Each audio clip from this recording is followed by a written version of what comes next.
Exercise, fresh air and a safe environment. That's how the Cansolic Veterans Garden is helping former soldiers deal with their post-traumatic stress disorder.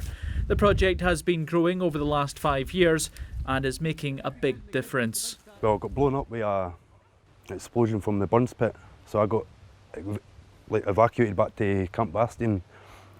Then when I was back at Camp Bastion, my platoon went out on a foot patrol and got hit with a roadside bomb which killed my corporal and the person that was taking my position.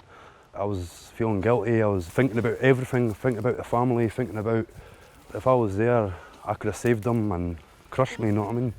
Still crushes me to this day. Veterans young and old muck in, giving them the comradeship and support network they enjoyed when they served in the army.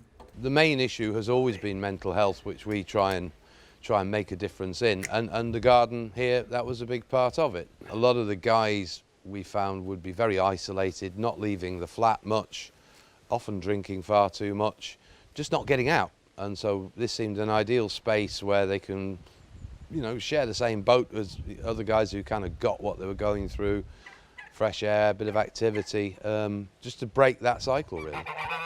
I suffered a bit of post-traumatic stress myself, and my thing was I hated being in the house, hated being trapped. And I find that there's a lot of the veterans, that's what they feel. They get cabin fever, as I call it. And it's nice to get out, talk to your peers, folk that can understand where you're coming from, you can understand where they're coming from that.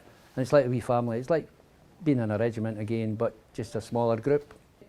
It's a bonding place as well. It's some place where the boys can come if they're suffering a wee bit problems and that. It's all army guys. We've got some civvy volunteers come in as well, and the banter's brilliant. It's just a nice, relaxing place, and we can shut the world away. The project itself has been a great success because of the people that's actually running it, and it's the veterans themselves that are actually running it.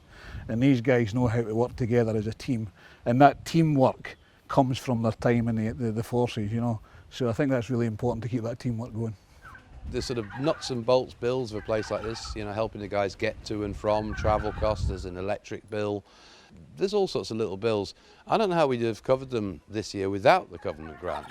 We've really been asking questions, can we keep going?